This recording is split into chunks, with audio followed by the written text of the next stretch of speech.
Bismillah, elhamdülillah ve salatu ve selamu ala Resulillah. Bir insan neden tövbesini bozar? Tövbe ettiği halde tekrar neden tövbe edeceği günaha döner?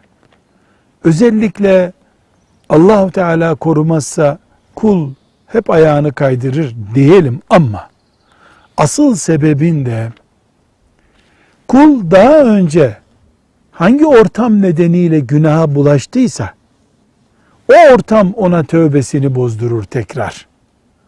Mesela A türü bir günahı işleme nedeni ne idiyse bir insanın tövbe ettikten sonra o nedene dönerse tekrar tövbeyi bozar.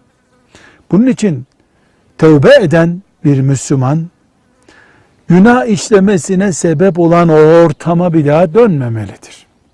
Mesela alkolden tövbe eden birisi alkolcü arkadaşlarını, gerekiyorsa alkol bayisinin bulunduğu mahalleyi, onu efkarlandıran sebepleri, ortamı tamamen değiştirmesi lazım. Alt yapısı doldurulmayan tövbe bozulur elbette. Alt yapısını doldurmak lazım tövbenin. Velhamdülillahi Rabbil Alemin.